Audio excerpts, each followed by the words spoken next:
सासू माँ बदल गई। कहानी उस घर की है जहाँ बहू और बेटी को एक माना जाता था, लेकिन फिर अरे शिखा बेटा, तू रसोई में क्यों घुसी रहती है? जा, रोटी मैं बना लूंगी। नहीं नहीं माँ जी, आप बैठिए, बस सारा खाना बन ही गया है। श्वेता को बोल देती हूँ, वो खाना लगा देगी सबका। सॉरी भाभी, मेरे पास वक्त नहीं है। माँ, मुझे पैसे देना, पार्लर जाना है। हाँ हाँ चली जाना, भाभी को भी ले जाना।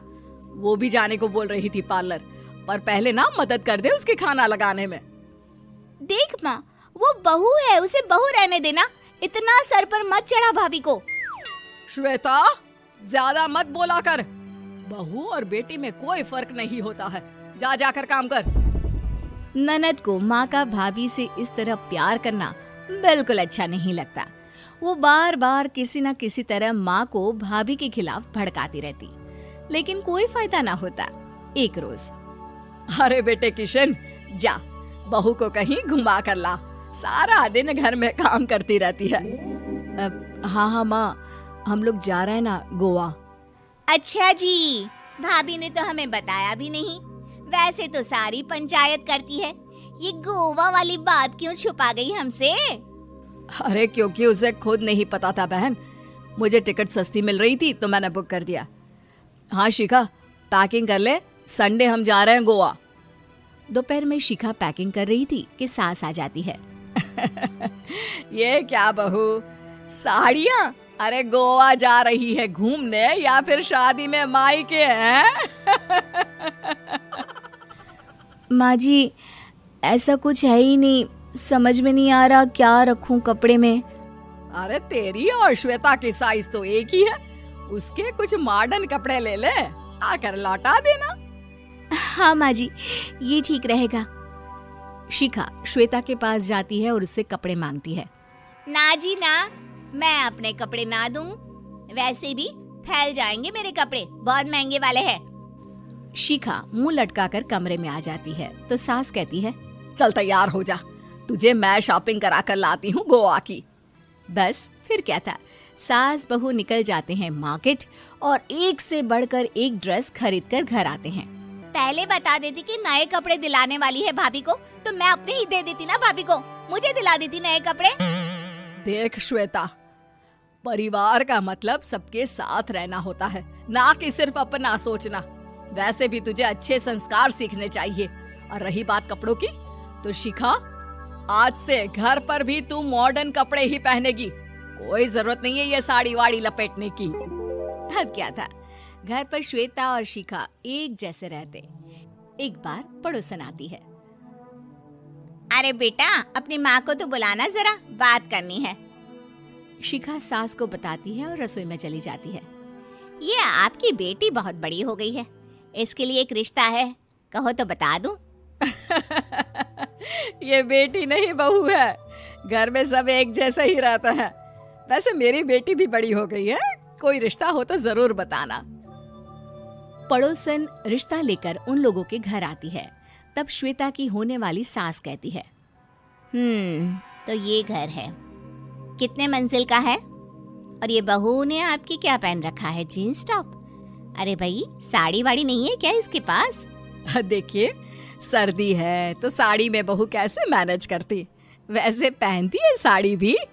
देखिए, हम लोग ठहरे पैसे वाले लोग, कोई कमी नहीं है हम लोगों के पास पैसों की, बहुत पैसे हैं, जमीन, नौकर चाकर, कार, सब कुछ है, लेकिन घर में संस्कारी बहू चाहिए। समझ रही हैं ना आप?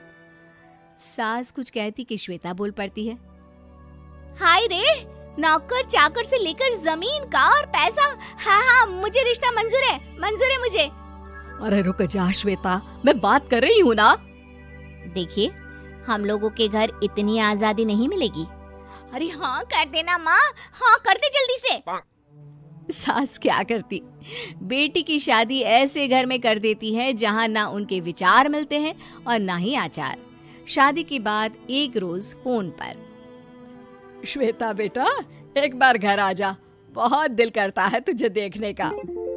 माँ, वो घर पर बहुत काम होता है, कैसे आऊँ?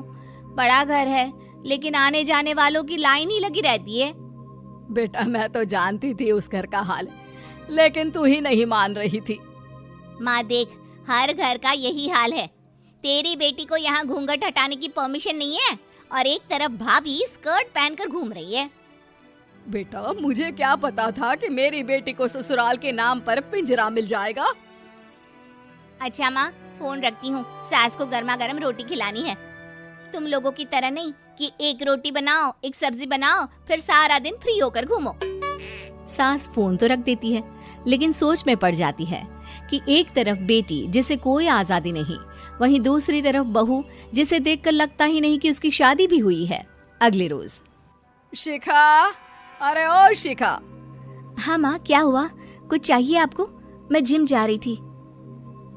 जिम के कपड़ों में बहू को देखकर सास को घूंघट में अपनी बेटी का ख्याल आता है। देख बहू, घर में बहू की तरह रहा कर। इतने टाइट कपड़े पहनकर जिम जाना पसंद नहीं मुझे। जा जाकर रोटी बना। रोटी? माँ अभी तो शाम के 6 बजे हैं, इस वक्त रोटी? अब क्या मेरे खाने पीने पर भी पहरा है? अरे जब मर्जी तब मैं अपने घर में खा भी नहीं सकती क्या? बहू को अजीब लगता है। वो समझ नहीं पाती कि जो सास कल तक इतनी सपोर्टिव थी, उन्हें अचानक से क्या हो गया। वो किचन में जाती है, गरम रोटी के साथ 2 तरह की सब्जी, रायता, सलाद सब लेकर सास के पास आती है। माँ जी, खाना। इतना सारा खाना? राक्षस समझा है क्या मुझे? रोटी मांगी थी मैंने गर्मा गर्म बस। पर माँ जी, रोटी खाती किससे आप? सब्जी तो बनानी थी ना। अरे भूख मर गई मेरी तेरी बहस से। जा जाकर काम कर, अंदर पूरी रसोई साफ कर। बहू अंदर चली जाती है। थोड़ी देर में श्वेता घर आती है। अरे शिखा, जल्दी से चाय ला, पकवान बना, मेरी बेटी आई है। अरे नहीं नहीं माँ, ड्राइवर बाहर खड़ा है। मैं तो घर का कोई सामान खरीदने के बहाने यहाँ आ गई हूँ, मुझे जाना होगा। अरे बेटा, पर कितने दिनों बाद देख रही हूँ तुझे, रहने आ जाना 2-4 दिन के लिए। आ जाऊंगी माँ, जब मेरी सास मरेगी तब। मैं तो रोज मन्नत मानती हूँ कि मेरी सास मर जाए तो अच्छा है। अच्छा चल, जा रही हूँ माँ। हे भगवान, कैसे कैसे दिन देखने पड़ रहे हैं मेरी बेटी को। सास अंदर जाती है, जहाँ श्वेता की जिम वाली सहेली का फोन आया होता है। क्या बात है, आज जिम नहीं आई? अरे पता नहीं यार, आज माँ को क्या हो गया अचानक। पर खैर कोई नहीं, लगता नहीं कि मैं अब जिम आ पाऊंगी। शिखा स्पीकर पर बात कर रही थी, जिसे सास सुन रही थी। यार ये सास ना होती ही ऐसी है। मैं तो कहती हूँ बुढ़िया जल्दी मरे और तू आराम से जिए। शिखा को सहेली की बात पर गुस्सा आ जाता है। माँ के मरने की कौन सा बच्चा दुआ मांगता है मोहिनी? आगे से ऐसी बात मेरे सामने मत करना। हमारे घर की शोभा ही माँ है। क्या हुआ जो थोड़ी सख्ती दिखा रही है? उसमें भी कोई ना कोई उनकी भलाई ही होगी। मैं तो कहती हूँ भगवान मेरे जैसी सास सबको दे, जो सिर्फ माँ की तरह है। सास वाली तो कोई बात ही नहीं है उनमें। सास ये बात सुन रही थी। उनकी आंख में आंसू आ जाते हैं कि क्यों वो बेटी की किस्मत में बहू को भी भागीदार बना रही थी। शिखा, अरे ओ शिखा, क्या हो गया? जिम नहीं जाना क्या?